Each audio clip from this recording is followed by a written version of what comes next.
Hello, everyone. Welcome to Heart Conversations. So here we are, January. I've been pretty quiet actually leading into this year and just starting to sort of really ramp up, feeling the momentum and inspiration to start taking more action and looking and providing a lot more in this group. So yeah, welcome everybody. Today I have Stephanie Slawek, who's a friend of mine in my coaching academy, and she is from New York. I'm just going to bring Stephanie in and introduce you, and we'll get sort of started straight into it. So, hello. Hello, Welcome. Happy New Year. Yeah, Happy New Year. It's funny, we've had a few conversations, and we'll get into this in a minute, but just about how the end of the year last year just seemed to really sort of, I felt so zapped in all of my energy and those things. So yeah, the self-care that we need, that we struggle to do. So, but I'd love to introduce you. So Stephanie Slawek is a movement professional and lifestyle coach, and she has over 20 years of experience in the health and fitness field with a special focus in the areas of corrective exercise, Pilates, yoga, health and life coaching, and loves helping stuck, worn out women to connect to their limitless energy and vitality so that they can become unstoppable in their daily lives. So thank you. So we always have great conversations, so I'm sure this will be the same. And I'm going to switch over to comments so that we can see if anyone is commenting, so, and who's here. So yeah. This is my first time on StreamYard, so I'm like, oh, this is so exciting. This is so interesting. Yeah, StreamYard's good because it gives you a lot of options of being able to present in some respects, but yeah, it's like anything, it's always clunky at the beginning. So anyway, welcome again, and I know it's 8:30 at night for you. It's 12:30 here on the day ahead of you. We're Thursday here, you're still Wednesday evening, so it's always interesting with these international people, connections we have around the world. I love the ability of this. I wanted to get into pretty quickly, you know, self-care. I feel like it's one of those words and topics that we talk about a lot. Everyone knows we need to do it, and it's, in some respects, it's sort of almost a boring topic, but it's the thing too. We know that we need to do it, but it's so easy to just drop it out of our busy lifestyle. So how and why do you think, first of all, why do you think it's so hard for us to actually really establish self-care? Yeah, and I think you're right. It's a topic that gets talked about so much, and yet we still have such a hard time with it. And, you know, I think I was actually in your group earlier today, and I saw a post where you had asked this question, and someone answered it, and I think they actually hit the nail on the head. Because if I remember right, hopefully I'm quoting correctly, she was saying, I'm so aware of all the things I need to do that it's hard to make time for this thing. And that's what I think makes self-care so hard, is it's not so much that we have a lot of things to do, because all of us have a lot of things to do, and yet some people fit it in and some people don't. So to me, it's really the quality of the attention. It's I know in my own personal experience, you know, I have days of overwhelm. And when I'm thinking of the 150 things that need to get done, then suddenly self-care becomes a really hard thing to fit in with that other 150. It makes it even more overwhelming. But when I'm having days where in my mind, in my energy, I have a sense of focus where, yeah, all those things exist, but they're not in my consciousness at that moment, that's when it becomes easier, because then you just have one thing in front of you and you just do the next thing and the next thing and the next thing.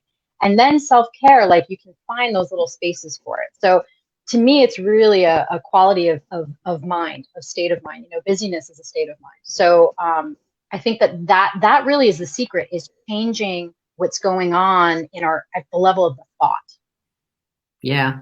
You know, it makes me, while you're talking like that, you know, people talk about the difference between the way men go about things. You know, they're a bit more sort of A to B to C to D and get things done, a bit more pinpoint to focus, whereas women have this much more global awareness. And so I think that's probably what you're sort of saying. And I mean, I know that's probably a generalization for a lot of times, but I certainly relate to that in my relationship. You know, George and I'll be talking about something that he's done or that he's going to do, and then I'm like, oh yeah, and then can we do this? And he's like, how did you get to that? You know, we're still here. And I think that's just the whole thing. You know, I'm picking up the whole big picture, and he's like getting that pinpointed focus. So yeah. And that's a biological fact too. I mean, I don't think it is an overgeneralization to say that women have more, in fact, like I said, biological fact, women have more connections between the right and left hemispheres of their brain. So that's why women can multitask. But I think this is the shadow side of multitasking is we also have an awareness of everything all at the same time. So it's really easy to feel like we can't fit in things that, you know, we think we should do or that we need to do. Yeah, you're right. I think it's that overwhelm, that big picture that then just, and I've done that too, where I've wanted to do things and then it's like I've got a chunk of time and then it's like I'm spinning in my wheels in that chunk of time and then I'm really ineffective. And so, yeah, you know, trying to just sort of break it down into small things that I can achieve. And I mean, I still like ticking off lists, you know, there's something satisfying about the line through it. Well, that's, I think, because I'll tell you, COVID for me has been a really great time of exploration around like, how do we fit in all these things in the productivity? Because what I noticed was COVID hit and I had more time on my hands because normally I see clients face to face. So there was that whole adjustment period where we were just kind of, you know, I was calling it a home meditation retreat. And what was interesting was I had more time and yet I wasn't necessarily getting more done, because I wasn't prepared for it. And I think that the to-do list is actually a beautiful thing. Like for me, if I have a bunch of things to do and I get a chunk of time, I now have to figure out what's the thing I need to do. What thing should I do? And that's where personally, it's where I start to spin. So if I have a list and a general idea of what needs to get done today, and I've given it a little bit of forethought, then it makes it much easier for me to be productive and to get things done. And the more productive I am, the more I calm down. And then it's, I think, easier to begin to make spaces for the self-care. Yeah. Do you have like, do you recommend, like, how do we allow this? Because I think starting the day often with some sort of self-care sets us up well. And so it's like it's already done, but it also puts us in that great frame of mind and often will carry through for the rest of the day. But how do you make that as a priority? Well, you know, I think in some ways, if you have a really full and busy life, then I don't necessarily agree with making, you know, being like, it's a priority. What I actually did, the way that I kind of sneaked it in.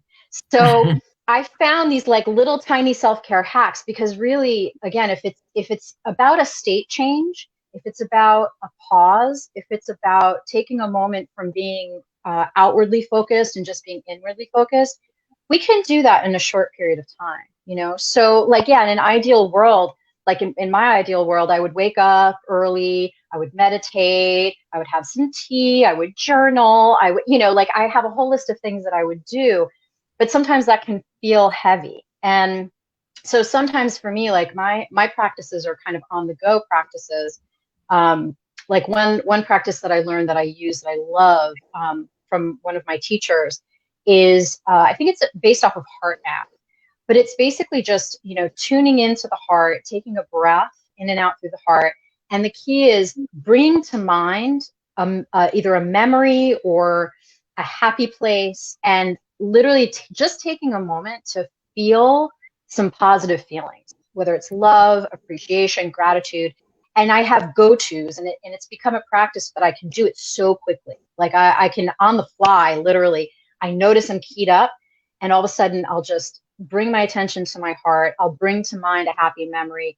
And in that moment, it just dissolves the tension. And like, to me, that's a, what would I call it? An essential, you know, step of the self-care, especially if you're busy. Yeah, I agree. I think you're right. It needs to be sort of just something that we do regularly. I mean, I love the idea of certain rituals, and I do like I do like the idea of doing something first thing in the morning, but it doesn't always happen. And so therefore you don't want to set yourself up for failure either, that, oh, I didn't get it done today, so now you're sort of beating yourself up. So, but yeah, taking that time out to breathe, to just focus in on your body, to see where you're at and what's going on, I think is really, really great.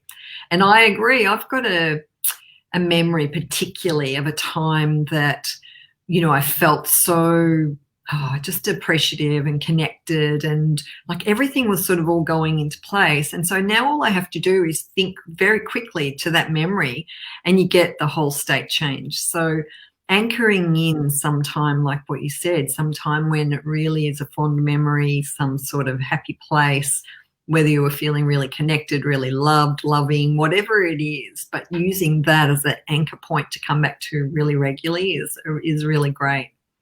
Yeah. Yeah. Because again, I think that it's, you know, especially as a kind of a body-centered professional and as someone who kind of fell into it, where I kind of think of myself as more psychologically minded, it's been a practice for me to really connect and really to be able to change the state, because that's what the self-care is for. You know, at the end of the day, you know, we're not meditating just so we can sit on a mat for a half an hour. We're meditating so that we can change the quality of our consciousness. And so I think it's a helpful thought to think that we can get the benefit of self-care without having to do something very specific for it. You know, and if we have time for that, that's great. Like if you have time to journal, if you have time to meditate, I mean, that's kind of the deluxe experience, right? But, you know, if you're someone who's got a really full and busy lifestyle, then I think it you know, it can be just another thing on your to-do list. And that just sort of defeats the whole purpose of self-care. Yeah, and it needs to be something that you really enjoy, that it's something that is like not a chore, like it's something that you're just going to do anyway. I remember talking to one of my coaching clients, and she was like trying to tune into sort of that joy, and she just, and energy, she was feeling really just depleted and lacking energy, like, and exhausted, like often happens. And so when we sort of had a chat about it, what's the thing that really fills your cup? She was like, oh, I love surfing, but I haven't surfed. You know, she realized she hadn't surfed for years, and yet she lived down on the coast and it was right across, you know, across the way for her to be able to go and do it. So then she started scheduling it into her diary, just, you know, 3 times a week or something. But that was the thing, connecting in what's the thing that fills your cup. And so it can be so different for everybody. And, you know, there might not be one thing particularly, but something that's easy for you, that's not a hard thing to actually go and do. And not be too hard. Yeah, I'm big on self-care habits, and you know, I feel like they're the foundation for our health and well-being. So you know, I call them like the pillars. And I think everyone has I call it a keystone habit that is the most foundational habit. So it's sort of like if you had to boil it down to one thing, you know, so for me, it's sleep. Because if I don't sleep, I am not myself. So, you know, that's my keystone habit. Like if I'm going to pick one single act of self-care, that's the one. So I feel like it's really good to know what your keystone habit is, or what brings you the most joy, or what is the one thing that you want to carve out a little bit of time and energy for, rather than, you know, it's so easy to say, well, I need to do this and I need to do that, and I need to hydrate and I need to meditate and I need to exercise, and you know, to have all of that, to just pick the most important thing and then work from there. Yeah, I think that's really good, because yeah, I will always go for a walk with my dog. Well, I won't say I will always, but because she loves it so much, and I know I've talked about this many times before, but I have a to-do list of things that I would like to do, but then that becomes another to-do list. So that's not always awesome either. You know, it's just that moment of when we go for a walk, it's really because I love how she connects me into the moment, because she's running along with a big smile on her face and just, you know, enjoying herself. And she's so excited before we go. You know, especially if we're driving somewhere to meet my sister and her dog or something, you know, it's just like she's certainly understands English. That's for sure. I do But believe dogs know English. yeah. Well, at least your language, that's for sure. But Yeah. yeah, so that's sort of something that's really just easy for me to do. But, you know, when I was younger, it used to be a lot more physical. Like I used to run a lot and do spin classes, and now I don't seem to want to do that as much. But so I think that's the other thing, your keystone idea might change a little bit too, yeah? Yeah, absolutely. It'll change. I find what feels most nourishing to me will change year to year, season to season, cycle to cycle, week to weekend. You know, I think that's one of the reasons that it is also important to turn inward, because I think it's really easy for us to decide what we think we should be doing, and what really would fill our cup might be something else, you know, Yeah. and it takes a moment of just tuning in and listening to, you know, what would feel good today, you know, what would feel good in this moment. Because especially when you have a to-do list, it's so easy to think, well, that's on my to-do list, I should do it. And maybe it's like, yeah, that would be nice, but it doesn't have energy behind it. It's not alive in that moment. Yeah. So I think it's really great to be able to tune into what is alive and what wants, you know, what kind of nourishment is our psyche wanting, is our body wanting, and just taking that pause, just that one moment to tune into that. And so how do you get people to be able to do that? Like to be able to drop into the feelings in their body, in their heart? Like how do you get people to slow down and become mindful to what do I really want? Yeah, that's a great question. You know, it's a practice, and it depends on where people are at. You know, I came from a place of like, I was just like on the go all the time, all the time, you know, I was just so like, I literally had a schedule where I was at one point in my life where I was sleeping 4 hours a night and I was up and going and going and going. So I've been to the extreme. And what I know about that extreme is it's really hard to go from that to like slow, you know, Yeah. it's a spectrum. It's a spectrum. Yeah. So what I like to do with people is, you know, number one, just to notice. It might even be on a physical level, but just literally physically turning the attention inward and noticing what the body feels like. You know, where is the body speaking to us? Is there a place that's feeling tension, or maybe just the quality of the thoughts? Like we just start to just notice what's present without trying to change it, you know. That's a yoga teacher. But I also love the tuning into the head, where it's, you know, that's very like fast nervous system, versus the heart, which, you know, is that like pace of the heartbeat a little bit slower. And then for me, the seat of the breath is in the belly.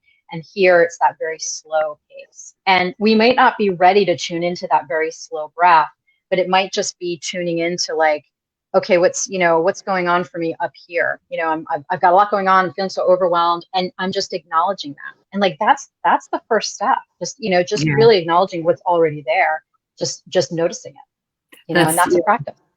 Yeah, and being the witness to what, without needing to change it or judge it or anything else. That's right. So, which means that we can have those little snippets and moments quite a lot. It was really interesting, you know, when I was writing the chapter for my book.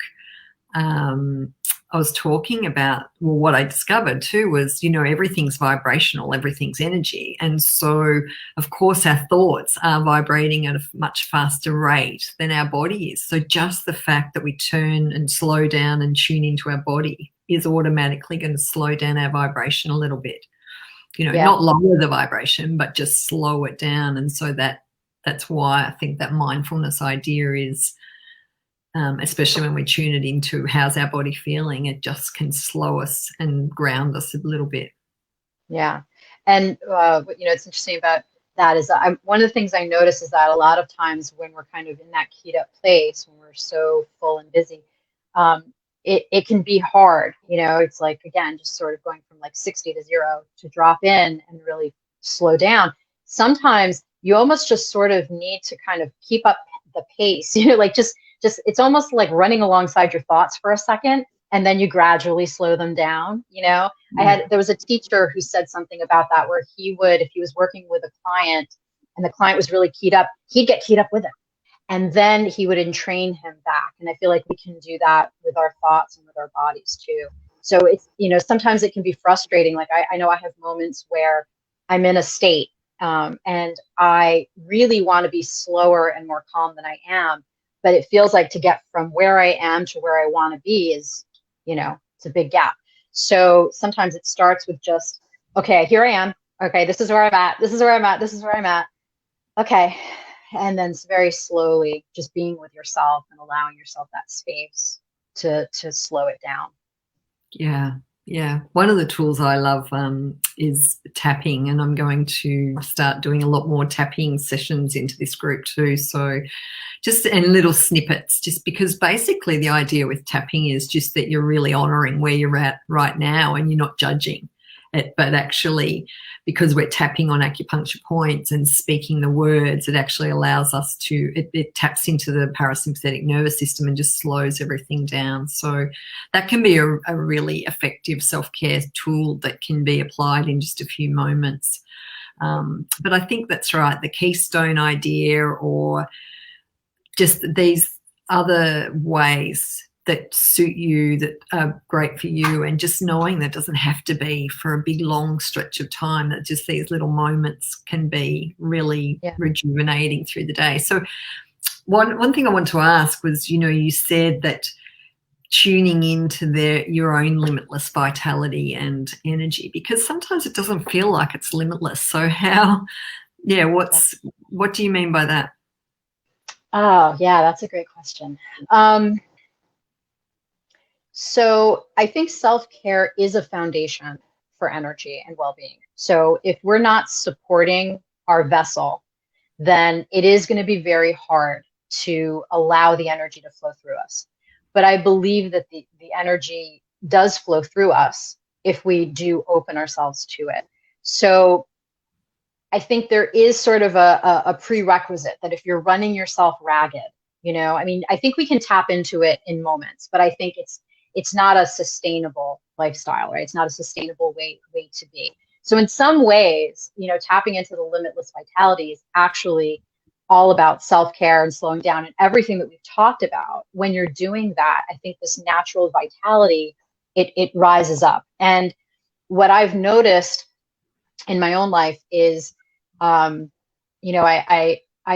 kind of run the gamut. Like I've spent a part of my life when I was younger, I was very depressed, and it was like getting out of bed was if I was able to get out of bed, that was a huge victory. So again, I've run the gamut in my life, and now I'm at the opposite end of the spectrum. And so I feel like in a lot of ways, we do need to support ourselves and support the flow of that energy, but also we need to get out of our own way, right? So a lot of the habits that we have, I think, actually block the energy.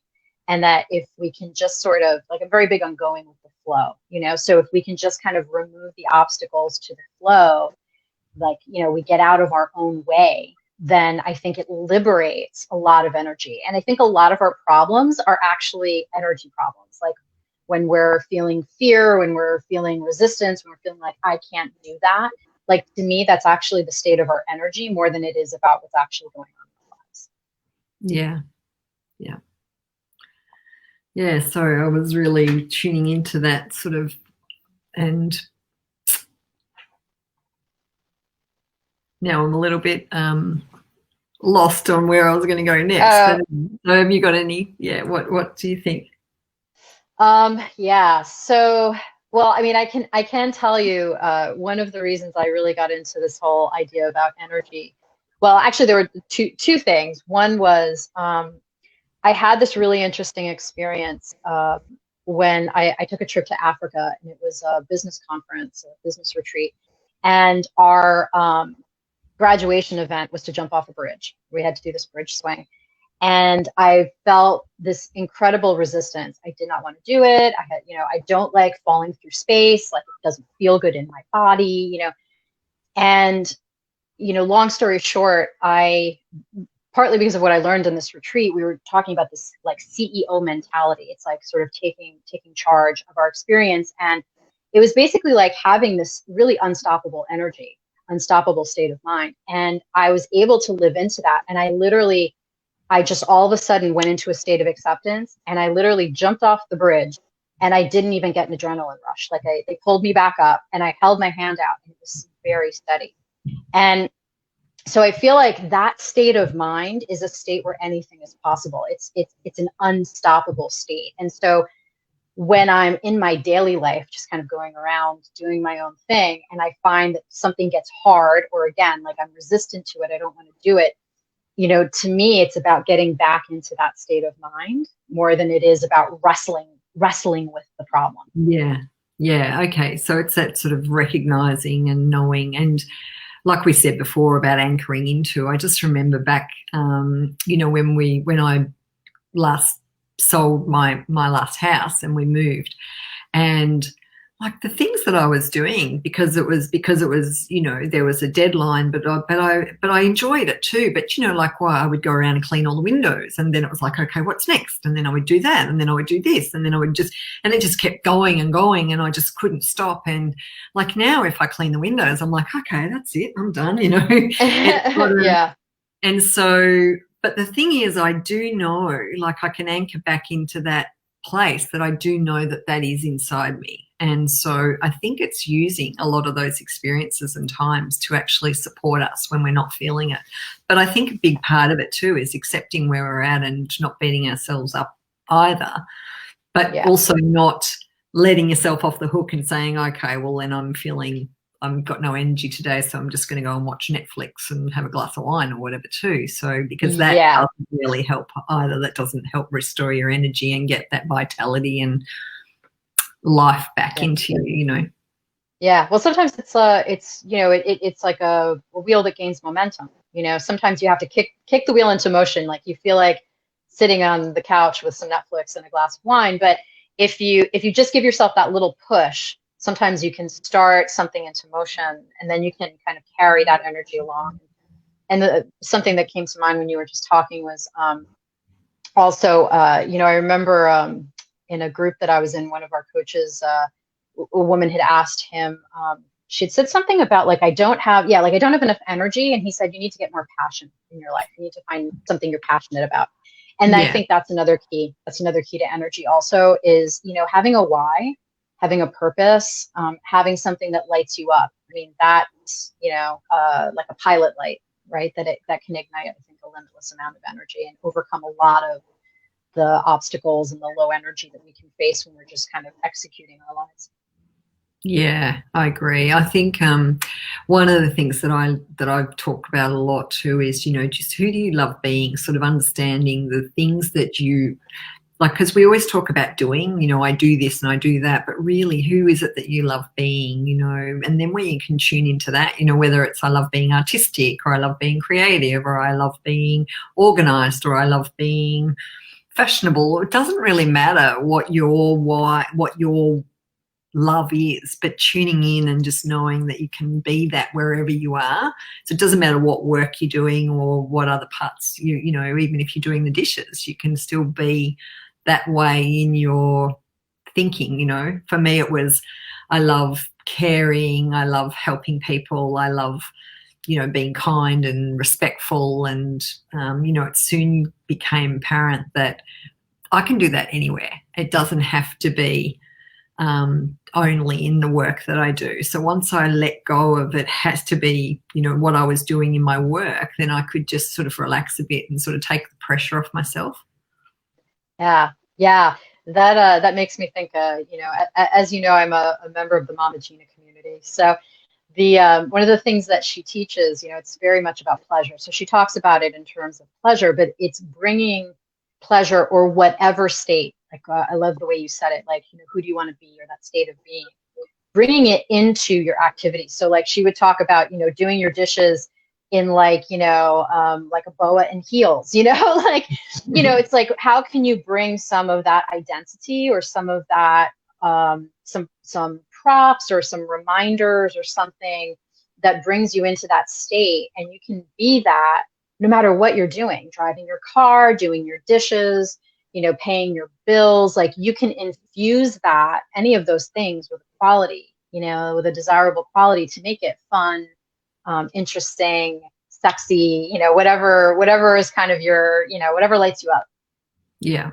Yeah, that's great. And I think too, using the props, like you said, whether it's a boa and high heels or whether it's putting on the music and, dancing around while you sweep the floors or whatever it is, some of those things can be, they can really fill me. And especially when I, break into singing or something like that. So as long as the music's loud enough, yeah, cooking. I mean, I quite enjoy cooking, but sometimes, just adding that extra music and singing along with it, sort of, I've done that on a Sunday morning and it turned into being, wow, this is one of the most relaxing, enjoyable weekends I've had for ages. And I ended up doing some gardening too. So these sort of two chores that I would often not really be putting into a self-care sort of strategy in a way became a very much a fulfilling, cup filling time sort of thing for me. Yeah. Yeah. I love quality of magic. And that reminded me, I love candles and I have like twinkle lights. And when I put those on, it can change the quality of whatever it is I'm doing. And sometimes I'll notice that, like I'm doing some work on the computer and I'm like, the lighting, it's too stark and I'm just feeling really like, this is about business. And like, I'll literally just put on my twinkle lights and light a candle, maybe even put some essential oils or incense or, just engage the senses in a way that feels good. And it changes the whole quality of what I'm doing. Yeah, I totally agree. And that also reminds me of a time when I was studying. I was doing postgrad in anesthetics and recovery, and it was a really intense year. I was working full time and all of the other things, like so many of us, we just seem to be able to juggle so much. But basically I couldn't really do very much, going out on the weekends. So my highlight was to go and do my study outside in the outdoor table under the umbrella, in the sunshine sort of thing. And so it was sort of like this, sort of created this really nice space, or at least then, even though I was studying, I was still enjoying my environment. Yeah. Yeah, exactly. All right. Well, have you got anything else you want to add? Because we're already at 32 minutes. And so We are. Time flies. Yeah. I just want to, how can people find you, Steph, if they would like to? Now let me. Yeah, there's my link to my business page. So yeah, I'm adding some new content. I have some meditations there if people are interested in doing some guided meditations. And I'm also I'm going to be doing, because I'm currently studying nutritional endocrinology, so I'm getting a little bit more into like the health aspect. So I'll be doing some content around health habits, some of what we were talking about, how that's the foundation for kind of building our health and well-being. So I'll be doing some content there, so people can come there and find it. Beautiful. Yeah, okay. So yeah, go to that's your business page. So we'll put the link in underneath this recording as well. And yeah, connect with Steph if you'd like to know more. She's got some amazing, beautiful ideas and really, really articulate and able to help bring it into sort of ways that you can really bring it into your life in a really nice way and really supportive. So yeah. Thank you. Yeah, Right. it can be hard. Thank you so much. And you have a good evening. So thank you. And a good afternoon. Is that where we're at in Australia? Yeah. Okay. And it's a beautiful, beautiful day here. It's really lovely and warm. So yeah. That's right. And it's summer too. Not only is it a different time of day, it's a whole different season over there. That's right. It's quite weird. All right. Well, thank you so much. It was really great. Okay. Yeah, it was great to be here. Thanks for having me. Good morning. Thank you. Good night.